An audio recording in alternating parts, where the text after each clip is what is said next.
Hello friends, welcome back to our channel. कैसे हो आप सब? आई होप आप सब अच्छे होंगे और आप सबकी पढ़ाई भी अच्छी चल रही होगी। तो प्यारे विद्यार्थियों, जैसा कि आप सब जानते हैं, सत्र 2026-27 से कक्षा 7 की जो किताबें हैं वो आपकी बदल गई हैं। पिछले सत्र के अंदर कक्षा 6 की किताबें बदली थी और इस सत्र के अंदर कक्षा 7 की जो किताबें हैं वो सारी की सारी बदल गई हैं। तो आज से हम कक्षा 7 की नई किताब के अनुसार सामाजिक विज्ञान की क्लास शुरू कर रहे हैं। हमने आपके गणित, विज्ञान और हिंदी विषय की क्लास पहले से शुरू कर दी है। वो सारी क्लासेस आपको चैनल की प्लेलिस्ट के ऊपर मिल जाएगी। आज हम बात करेंगे कक्षा 7 सामाजिक विज्ञान के प्रथम अध्याय भारत की भौगोलिक यात्रा के, यानी जो अध्याय 1 है भारत की भौगोलिक विविधता। इसके पाठ के भीतर अलग अलग पेज नंबर पर जो प्रश्न पूछे गए हैं, पहले हम पाठ के भीतर वाले सभी प्रश्नों के उत्तर को जानेंगे और फिर अगली क्लास के अंदर हम अभ्यास के समस्त प्रश्नों के उत्तर को जानेंगे। तो देखो, पहले क्या होता था, केवल पाठ के पीछे ही प्रश्न दिए होते थे। अब जो आपकी नई किताब आई है उनमें पाठ के अंदर भी प्रश्न दिए गए हैं और पाठ के पीछे भी प्रश्न दिए गए हैं। तो इस क्लास में हम पाठ के भीतर जो अलग अलग पेज नंबर पर प्रश्न पूछे गए हैं उन सभी के उत्तर बहुत अच्छे से जानेंगे, वो भी चित्र के साथ में। तो चलिए बिना किसी देरी के क्लास को अब हम स्टार्ट करते हैं। देखें, सबसे पहले आपके अध्याय के पृष्ठ संख्या 1 पर कुछ प्रश्न दिए गए हैं। उनमें से पहला प्रश्न क्या है वो देखें। पहला प्रश्न है, भारत की कुछ प्रमुख भौगोलिक विशेषताएं क्या है? प्रश्न क्या कह रहा है? भारत की कुछ प्रमुख भौगोलिक विशेषताएं क्या है, उनके बारे में आपको लिखना है। तो देखें, इस अध्याय के अनुसार भारत एक विशाल और विविधताओं से भरा हुआ देश है और भारत को मुख्य रूप से 5 भौगोलिक प्रदेशों या भागों के अंदर विभाजित किया गया है। संपूर्ण भारत भूमि को मुख्य रूप से 5 भौगोलिक भागों के अंदर विभाजित किया गया है। पहला भाग है वो है महान पर्वतीय क्षेत्र। आप सबको पता है कि भारत के उत्तर में विशाल हिमालय पर्वत श्रृंखला स्थित है, जो एक प्राकृतिक दीवार की तरह खड़ी है। इसमें हिमाद्री, हिमाद्री का मतलब है हिम की नदियां, बर्फ की नदियां, इसके बाद हिमाचल और शिवालिक जैसी श्रेणियां शामिल है। यानी हिमालय पर्वत श्रृंखला के अंदर 3 श्रेणियां है। सबसे जो ऊपर वाली श्रेणी है जिसे हम हिमाद्री कहते हैं, दूसरी वाली हिमाचल जिसे हम लघु हिमालय कहते हैं, और तीसरी सबसे बाह्य हिमालय यानी शिवालिक की श्रेणियां है वो शामिल है। जब हम चैप्टर की व्याख्या को पढ़ेंगे तब हम इन चीजों को बहुत अच्छे से समझेंगे। दूसरा जो भारत का भौगोलिक प्रदेश है वो है गंगा और सिंधु का मैदान, जिसे उत्तर का विशाल मैदानी प्रदेश भी कहा जाता है। हिमालय से निकलने वाली नदियों सिंधु, गंगा और ब्रह्मपुत्र के द्वारा बनाई गई अत्यधिक उपजाऊ भूमि, जहां पर खेती बहुत बड़े लेवल पर होती है, परिवहन की बहुत अच्छी सुविधा है। इस वजह से भारत की एक बहुत बड़ी जनसंख्या इसी मैदानी प्रदेश के अंदर क्या करती है? निवास करती है। तीसरा भाग है हमारा वो है मरुस्थलीय भूभाग। भारत के पश्चिम में थार का मरुस्थल स्थित है, जो कैसा क्षेत्र है? एक शुष्क, क्योंकि वहां पर बहुत कम बारिश होती है, चारों ही तरफ हमें रेत ही रेत नजर आती है।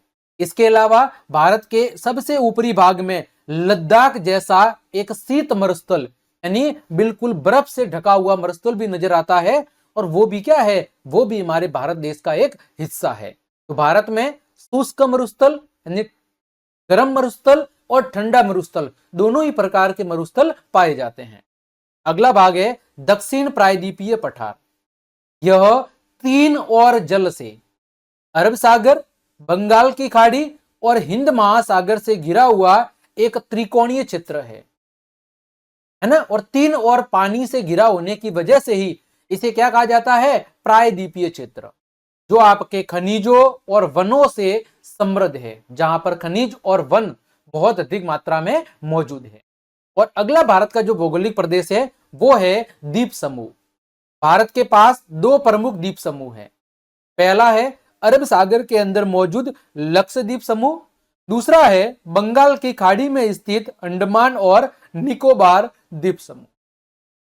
इसके अलावा बात करें तो भारत में अरावली की पहाड़ियां जो विश्व की सबसे प्राचीन पर्वत श्रृंखलाओं में से एक है, और साथ ही साथ पूर्वी और पश्चिमी तटीय मैदान भी भारत की क्या है, प्रमुख भौगोलिक विशेषता है। तो ये सारी की सारी हमने भारत के जो भौगोलिक क्षेत्र है उसको हमने मुख्य रूप से 5 भागों में बांटा है, उनके बारे में यहां पर हमने संक्षिप्त जानकारी प्राप्त की है। जब हम चैप्टर की व्याख्या को पढ़ेंगे तब मैं प्रत्येक भाग को बहुत अच्छे से विस्तार के साथ में आपको समझाऊंगा। चैप्टर की व्याख्या वाली क्लास भी बहुत जल्द शुरू कर दी जाएगी, जैसा हमने पिछले सत्र के अंदर करवाई थी। चलिए दूसरा प्रश्न कह रहा है कि भारत की भौगोलिक विविधताएं हमारे जीवन को किस प्रकार प्रभावित करती है।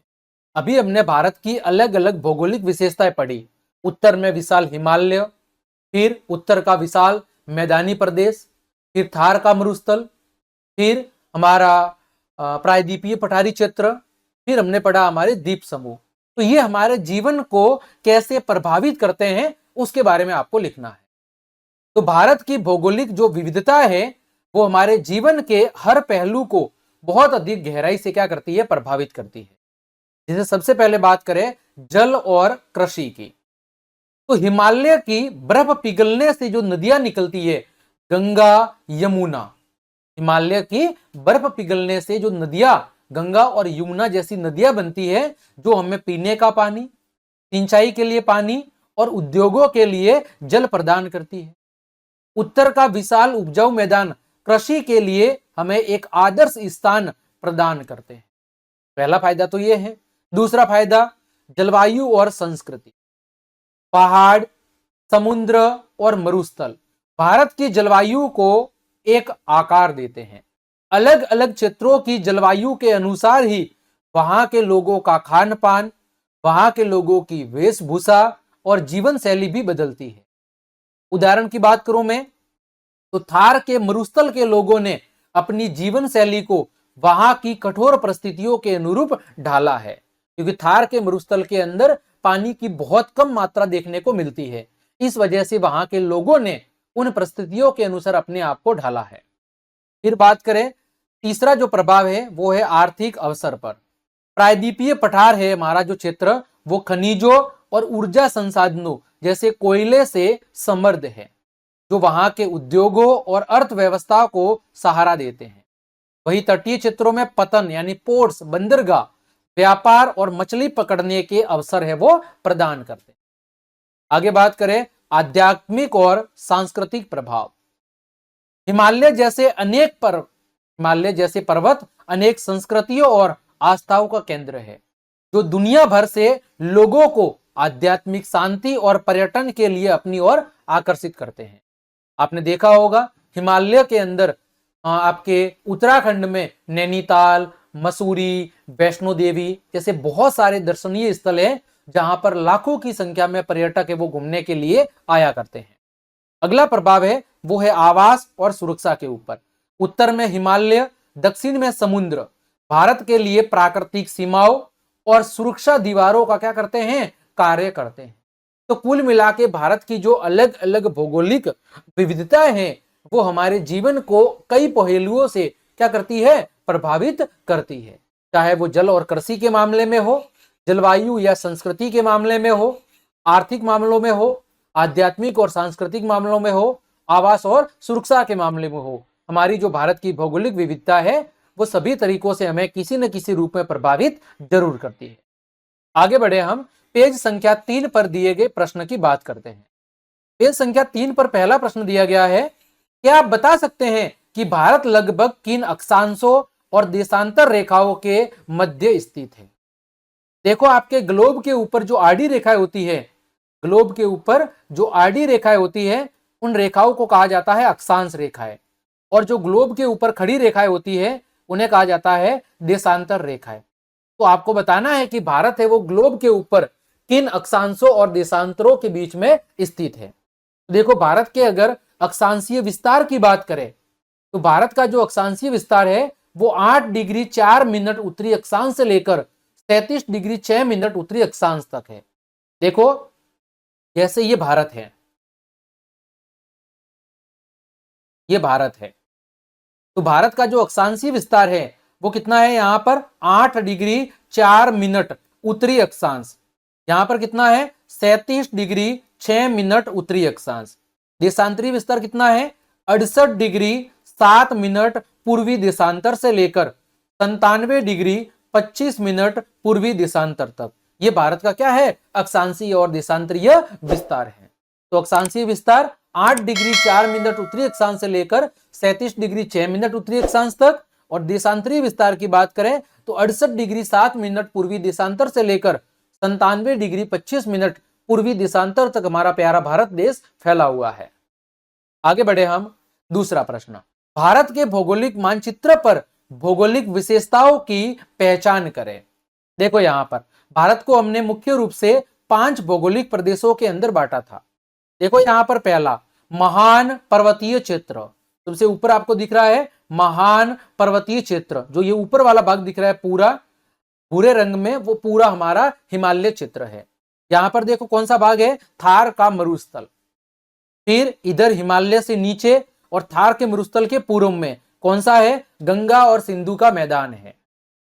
फिर यहां पर नीचे देखो त्रिभुज के आकार में कौन सा है, दक्षिण प्रायद्वीपीय पठार है। फिर यहां पर लक्षद्वीप समूह और इधर अंडमान और निकोबार द्वीप समूह। फिर इधर आपका पश्चिमी तट और इधर है आपका पूर्वी तट, है ना। ये भारत के क्या है, भौगोलिक प्रदेश है। आगे बढ़ते हैं, अगला प्रश्न पेज संख्या 4 पर, विश्व के सर्वाधिक ऊंचाई वाले पर्वत का नाम क्या है। तो विश्व की सबसे अधिक ऊंचाई वाले पर्वत का नाम है माउंट एवरेस्ट, जिसकी ऊंचाई कितनी है 8000 मीटर से भी अधिक। कितनी है 8848 मीटर, है ना, 8848 मीटर। ये विश्व की सबसे अधिक ऊंची चोटी का नाम है। और भारत की पूछे तो वो कौन सी है, गॉडविन ऑस्टिन। कौन सी है, गॉडविन ऑस्टिन। ठीक है, चलिए ये हम आगे पढ़ेंगे। आगे देखो पेज संख्या 6 पर दिया गया प्रश्न, पेज संख्या 6 पर जो प्रश्न है वो कह रहा है, क्या आप हिमालय के विभिन्न भागों में स्थित राज्यों के नाम ज्ञात कर सकते हैं। यानी जहां जहां पर हिमालय का विस्तार है वहां पर भारत के कौन कौन से राज्य पाए जाते हैं। देखो हिमालय पर्वत श्रृंखला भारत के उत्तरी और उत्तरी पूर्वी भाग में एक चाप यानी कुछ इस तरह फैली हुई है। जो हिमालय पर्वत श्रृंखला है वो भारत के उत्तरी और उत्तरी पूर्वी भाग में कुछ इस तरह फैली हुई है ना। इसके विभिन्न भागों में हिमाद्री, हिमाचल और शिवालिक, जो हिमालय के 3 भाग है, 3 श्रेणियां है, उसमें कुछ प्रमुख राज्य और केंद्र शासित प्रदेश है वो मौजूद है। अब सबसे पहले बात करते हैं केंद्र शासित प्रदेश कौन कौन से हैं। वो कौन कौन से हैं, लद्दाख और जम्मू कश्मीर, ये 2 केंद्र शासित प्रदेश है जो यहाँ ऊपर वाले भाग के अंदर स्थित है। सबसे ऊपर लद्दाख है, फिर जम्मू कश्मीर है। फिर बात करें राज्य की, राज्य के अंदर हिमाचल प्रदेश और झारखंड, हिमाचल प्रदेश और झारखंड ये यहां वाले भाग में है। हिमाचल प्रदेश और झारखंड, उत्तराखंड, झारखंड नहीं उत्तराखंड, यहां पर उत्तराखंड है और यहां आपका हिमाचल प्रदेश है। अभी मैं नक्शे के अंदर भी बताऊंगा।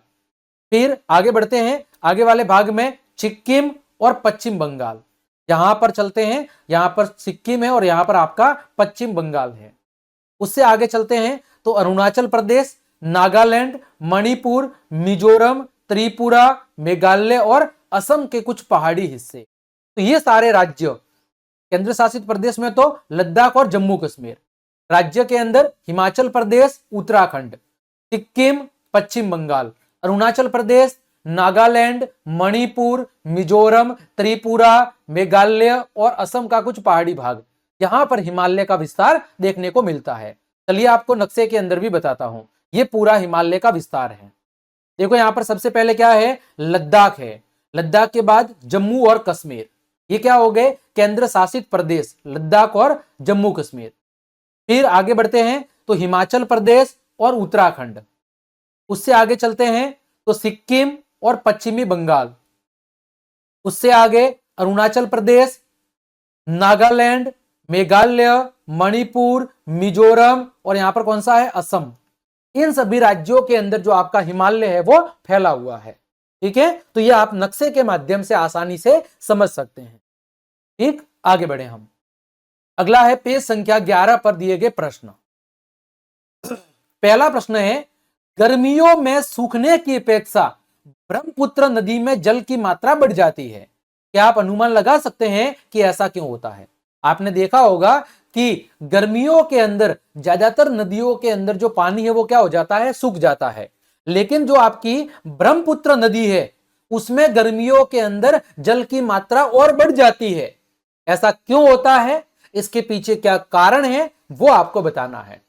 जो भी विद्यार्थी क्लास देख रहे हैं तो केवल क्लास देखनी नहीं है। यदि आपको मेरी क्लास और ये मेहनत पसंद आ रही है तो आप सभी लोग मुझसे वादा कीजिए कि अपने दोस्तों को शेयर करेंगे, और यदि अपने अभी तक चैनल को सब्सक्राइब नहीं किया है तो चैनल को सब्सक्राइब करके बेल आइकन को जरूर दबाएं ताकि सभी प्रकार की क्लासेस आपको समय पर मिल सके। तो देखो, ब्रह्मपुत्र के अंदर गर्मियों में, ब्रह्मपुत्र नदी में गर्मियों के अंदर जो पानी का लेवल बढ़ जाता है, इसके पीछे दो प्रमुख कारण हैं।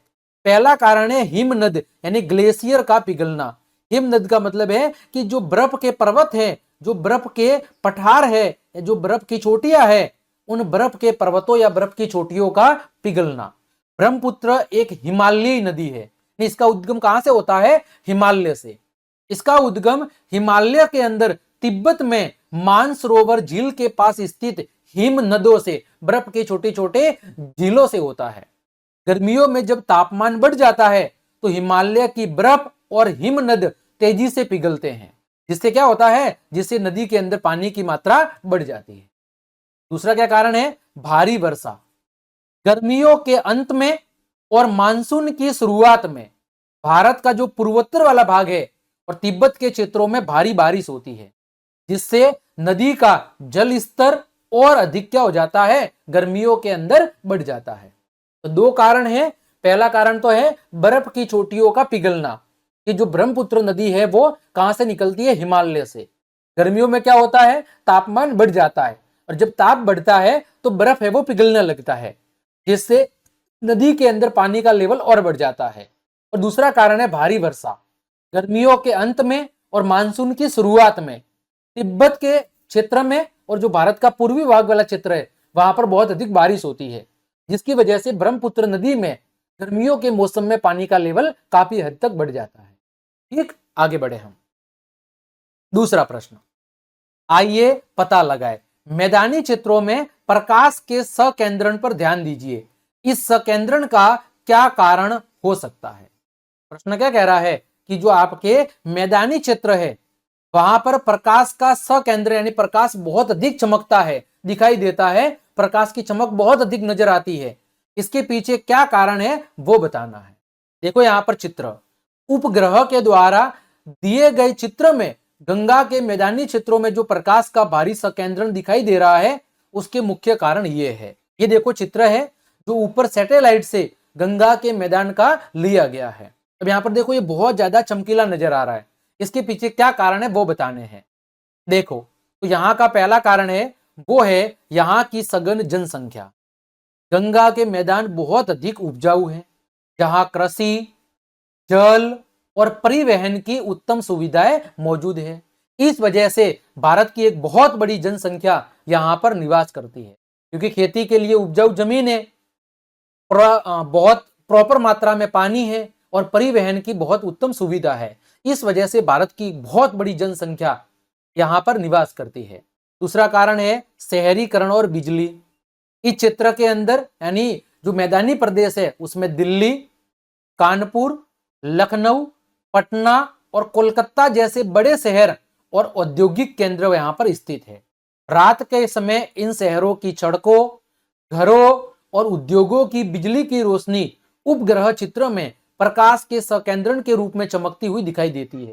यानी उत्तर के इस विशाल मैदान में भारत के बहुत बड़े बड़े शहर दिल्ली, कानपुर, लखनऊ, पटना, कोलकाता जैसे शहर स्थित है। और रात के समय इन शहरों की सड़कों की लाइटें, घरों की लाइटें, उद्योगों की बिजली वो सारी चमकती हुई नजर आती है। इस वजह से यहां पर हमें प्रकाश का सकेंद्रण यानी प्रकाश की चमक नजर आती है। अगला कारण क्या है? समतल भूभाग। यह परिवहन तंत्र यानी सड़क परिवहन और रेल परिवहन का सघन जाल बिछा हुआ है, जो विकास और सघन बस्तियों को क्या देता है? जो विकास और सघन बस्तियों को बढ़ावा देता है और बहुत अधिक जनसंख्या यहां पर निवास करती है। आगे बात करें पेज संख्या 12 पर। प्रश्न दिया हुआ है, रेत के टीलों का आकार कैसा होता है? पर्वत चट्टानों से बने होते हैं और उनका आकार तो कैसा होता है? स्थिर, फिक्स होता है, निश्चित होता है। आपको क्या लगता है, रेत के टीलों का आकार भी पर्वतों के समान होता है? जबकि वे केवल किससे बने होते हैं? रेत से बने होते हैं। देखो चित्र के अंदर रेत के अलग अलग टीलों का आकार दिखाई दे रहा है, जिसमें आपको अलग अलग आकार के रेत के टीले नजर आ रहे हैं। ऐसा क्यों होता है वो आपको बताना है। देखो बात करें हम रेत के टीलों के आकार की, तो रेत के टीले आमतौर पर छोटी पहाड़ियों, लहरदार टीलों या अर्धचंद्राकार आधे चांद की आकृति के बने होते हैं। ये दिखने में छोटी पहाड़ियों जैसे लगते हैं और कभी कभी इनकी ऊंचाई 150 मीटर तक भी हो सकती है ना। तो रेत के टीलों को जो आकार है वो पर्वतों के जैसा नहीं होता है, फिक्स आकार नहीं होता है, वो समय के साथ बदलता रहता है। अब पहाड़ जैसी आकृति नहीं होती है, इसके पीछे कारण क्या है ना। देखो यद्यपि रेत के टीले केवल रेत के कणों से बने होते हैं, ये पर्वतों की जगह स्थायी नहीं होते हैं, फिर भी कभी कभार इनकी जो आकृति है वो पहाड़ों जैसी इसलिए दिखती है क्योंकि यानी जो रेत के टीले हैं उनकी कोई फिक्स आकृति नहीं होती है, लेकिन कभी कभार उनकी जो आकृति है वो पर्वतों के जैसी नजर आती है। इसके पीछे क्या कारण है? एक कारण है पवन यानी हवा की भूमिका। जब हवा तेज चलती है तो वह रेत को उड़ाकर एक स्थान से दूसरे स्थान पर ले जाती है। तो पहला कारण तो यह है। अगला कारण क्या है? अगला कारण है रेत का निक्षेपण। जब हवा की गति धीमी होती है या रास्ते में कोई बाधा आ जाती है तो हवा अपने साथ लाई गई रेत को एक ढेर के रूप में वहां पर जमा कर देती है, जिससे वहां पर एक टीले नुमा आकृति बन जाती है। तीसरा कारण है ढाल का निर्माण। रेत के बार बार जमा होने से एक ढाल यानी स्लोप बन जाता है, जो देखने में एक छोटी पहाड़ी या पर्वत के जैसा प्रतीत होता है। लेकिन हवा की दिशा बदलने पर इसका आकार और स्थान दोनों चीजें क्या होती है? दोनों चीजें आपकी बदलती रहती है। इस वजह से रेत के टीलों का आकार कभी भी पर्वतों के जैसा स्थायी यानी फिक्स नहीं होता है, वो बार बार बदलता रहता है। आगे बात करें पेज संख्या 14 की। आइए मानचित्र पर वापस चलते हैं। थार मरुस्थल से पूर्व की ओर धीरे धीरे अपने रास्ते को देखिए। क्या आपको अरेवली की पहाड़ियां दिख रही है?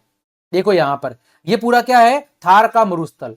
और थार मरुस्थल से जब हम पूर्व की तरफ चलते हैं तो हमें यहां पर कौन सी पहाड़ियां नजर आती है? हमें जो यहां पर पहाड़ियां नजर आती है वो नजर आती है अरावली की पहाड़ियां। तो हम कहेंगे कि हाँ, जब हम भारत के भौतिक मानचित्र पर थार मरुस्थल से पूर्व की ओर चलते हैं तो यहां पर हमें अरावली की पहाड़ियां है वो स्पष्ट रूप से नजर आती है। ये पहाड़ियां क्या करती है? ये पहाड़ियां मरुस्थल और उपजाऊ गंगा के मैदानों के बीच में एक प्राकृतिक विभाजक का काम करती है। यानी ये थार के मरुस्थल को आगे बढ़ने से क्या करती है? आगे बढ़ने से रोकती है। और ये जो पर्वतीय क्षेत्र है, देखो ये वाला भाग कौन सा है? ये आपका उत्तरी मैदान है। इधर कौन सा है? थार के मरुस्थल। तो इन दोनों के बीच में एक दीवार की तरह काम करती है आपकी अरावली पर्वतमाला, और ये थार के मरुस्थल को आगे बढ़ने से क्या करती है? रोकती है। ठीक, आगे बढ़े हम। अगला प्रश्न पेज संख्या 15 पर। पेज संख्या 15 पर जो प्रश्न है, उन राज्यों की पहचान करें। क्या कह रहा है? उन राज्यों की पहचान करें जिनमें अरावली पर्वत श्रृंखला फैली हुई है। क्या आप इसमें दिल्ली, राजस्थान, हरियाणा और गुजरात को देख सकते हैं? तो देखो जब हम भारत के नक्शे को देखते हैं तो जो अरावली पर्वत श्रृंखला है वो देखो गुजरात से शुरू होती है। यहां से क्या हो रही है? यहां से अरावली पर्वतमाला शुरू होती है। गुजरात के अंदर एक जगह पड़ती है पालनपुर, वहां से ये शुरू होती है। वहां से फिर जाती है राजस्थान में। राजस्थान में अरावली पर्वतमाला का सबसे अधिक भाग, लगभग 80% अरावली पर्वतमाला राजस्थान के अंदर ही स्थित है। फिर हरियाणा के अंदर, यह हरियाणा के दक्षिणी हिस्सों से गुजरती है और आगे अंत में कहां जाती है? दिल्ली तक। दिल्ली के अंदर है रायसीना हिल्स, वहां तक ये पहुंचती है। तो गुजरात के पालनपुर से शुरू होकर अंत कहां होता है? दिल्ली के अंदर। बात करूं मैं विशेष तथ्य की, तो अरावली पर्वत श्रृंखला दुनिया की सबसे प्राचीन पर्वत श्रृंखलाओं में से एक है।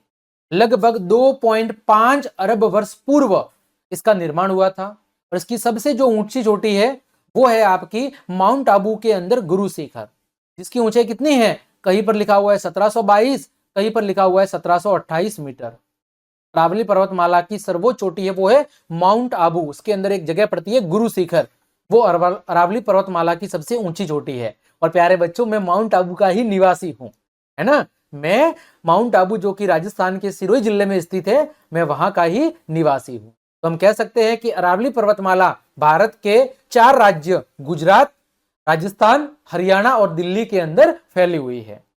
देखो यहां पर यह नक्शा भी आपके सामने दिया हुआ है। देखो कहां से शुरू हो रही है? गुजरात से। गुजरात के अंदर यहां पर एक जगह पड़ती है और वो जगह है पालनपुर, है ना। यहां से शुरू होती है, यहां से फिर कहां प्रवेश करती है? उदयपुर के पास से प्रवेश करती है राजस्थान में।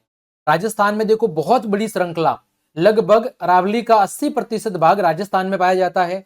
अंत में ये हरियाणा से होते हुए लास्ट में कहां जाके समाप्त हो जाती है? दिल्ली जाके समाप्त हो जाती है। तो अरावली पर्वतमाला गुजरात, राजस्थान, हरियाणा और दिल्ली, इन 4 राज्यों के अंदर फैली हुई है। आगे बात करें हम पेज संख्या 16 की। पेज संख्या 16 पर प्रश्न दिया हुआ है, पुस्तक के अंत में दिए गए भारत के भौगोलिक मानचित्रों को देखिए और नदियों के प्रवाह की दिशा पर ध्यान दीजिए। यानी नक्शे को देखकर यह बताना है कि भारत में नदियां किस दिशा में बहती है। तो देखो प्रायद्वीपीय पठार की ज्यादातर नदियां, ये जो देखो प्रायद्वीपीय पठार वाला भाग है, ये वाला भाग, नीचे जो आपको त्रिभुजानुकार भाग दिख रहा है, ये वाला भाग, प्रायद्वीपीय पठार की ज्यादातर नदियां गोदावरी, कृष्णा, कावेरी और महानदी के प्रवाह की दिशा पश्चिम से पूर्व की ओर है ना। कहां से है? पश्चिम से पूर्व की ओर। देखो यहां पर कुछ नदियां हैं, इसमें देखो गोदावरी, कृष्णा, कावेरी और महानदी। मैं आपको नक्शे के अंदर भी बताता हूं। देखो ये कौन सी है? आपकी तापी। फिर यहां पर देखो कौन सी है? ये महानदी। फिर ये आपकी गोदावरी, ये आपकी कृष्णा और ये कावेरी। ये कहां बहती है? ये आपकी बहती है पश्चिम से पूर्व की ओर। कहां बहती है? पश्चिम से पूर्व की ओर, यानी कि इस डायरेक्शन में ये बहती है, इस डायरेक्शन में।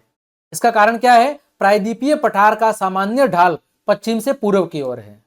लेकिन कुछ नदियां हैं, जैसे यहां पर देखो आपकी नर्मदा और तापी। कौन सी नदियां? 2 नदियां है, वो है आपकी, एक तो है नर्मदा और एक तापी। ये यार आपकी तापी रही और इधर नदी है एक, वो है नर्मदा। ये नदियां बहती है आपके पश्चिम की तरफ अरब सागर में, और ये ज्यादातर जो नदियां है वो आपके पूर्व की तरफ बंगाल की खाड़ी के अंदर गिरती है। तो भारत के अंदर ज्यादातर जो नदियां है, ज्यादातर नदियां कहां? आपके पश्चिम से पूर्व की ओर, यानी बंगाल की खाड़ी में जाके गिरती है, क्योंकि प्रायद्वीपीय पठार का जो ढाल है वो पश्चिमी घाट से कहां है? पूर्व की ओर है। इस वजह से ज्यादातर नदियां पश्चिम से पूर्व की ओर बहती है। केवल 2 नदियां हैं, नर्मदा और तापी, ये पश्चिम में अरब सागर के अंदर जाके गिरती है। आगे बढ़े हम, अगला प्रश्न पेज संख्या 17 पर। आदिवासी समुदाय मुख्य रूप से झारखंड, पश्चिम बंगाल, उड़ीसा, असम, मध्य प्रदेश, छत्तीसगढ़, महाराष्ट्र, तेलंगाना और गुजरात राज्य के अंदर आदिवासी समुदाय फैला हुआ है। मानचित्र में इनकी स्थिति देखिए और इन्हें भौतिक मानचित्र से जोड़िए। यानी नक्शे के अंदर आपको इनकी स्थिति बतानी है ना। देखो झारखंड, छत्तीसगढ़, उड़ीसा और मध्य प्रदेश, ये मुख्य रूप से कहां पर है? छोटा नागपुर के पठारी प्रदेश और मध्य उच्च भूमि के घने जंगलों वाले क्षेत्र में स्थित है। असम ब्रह्मपुत्र घाटी और पूर्वोत्तर की पहाड़ियों वाला क्षेत्र है। महाराष्ट्र, तेलंगाना और गुजरात ये दक्कन के पठारी क्षेत्र में आते हैं। इन क्षेत्रों में उबड़ खाबड़ जमीन और घने वन इन आदिवासी समुदायों की विशिष्ट जीवन शैली और संस्कृति के आधार बने हुए हैं। इनको आपको नक्शे के अंदर बताना है। देखो ये भारत का नक्शा है ना, जहां पर मैंने अलग अलग स्थानों को नक्शे के अंदर बताया है। जैसे देखो यहां पर देखो गुजरात, मध्य प्रदेश, महाराष्ट्र, तेलंगाना, छत्तीसगढ़, उड़ीसा, झारखंड, पश्चिम बंगाल और असम, इनको मैंने यहां पर बताया है। फिर देखो यहां पर कौन कौन से क्षेत्र है। ये तो देखो राजनीतिक मानचित्र है जिसमें हमने राज्यों को बताया है, और ये भौतिक मानचित्र है जिसमें प्रदेश को बताया है। तो प्रदेशों में देखो मध्य उच्च भूमि, दक्कन का पठार, छोटा नागपुर का पठार क्षेत्र और ब्रह्मपुत्र घाटी और पूर्वोत्तर की पहाड़ियां। यहां पर मुख्य रूप से आपका जो आदिवासी समुदाय है वो पाया जाता है। ठीक है डियर, आगे बढ़ते हैं पेज संख्या 19 पर। बंगाल की खाड़ी की ओर बहने वाली 5 नदियों के नाम और भारत के तटीय राज्यों का पता लगाना है। 2 प्रश्न है कि बंगाल की खाड़ी में कौन कौन सी नदियां गिरती है। तो बंगाल की खाड़ी के अंदर देखो पहली नदी कौन सी है, गंगा। फिर दूसरी कौन सी है आपकी, ब्रह्मपुत्र। यहां पर कौन सी है, ब्रह्मपुत्र। फिर ये महानदी, देखो गंगा होगी, ब्रह्मपुत्र, महानदी, फिर गोदावरी और कृष्णा। ये 5 नदियां है वो कहां गिरती है, बंगाल की खाड़ी में। यहां पर भी नाम लिखा हुआ है, गंगा, ब्रह्मपुत्र, महानदी, गोदावरी और कृष्णा। अब भारत के तटीय राज्य जो बिल्कुल तट के ऊपर मौजूद है वो कौन कौन से हैं।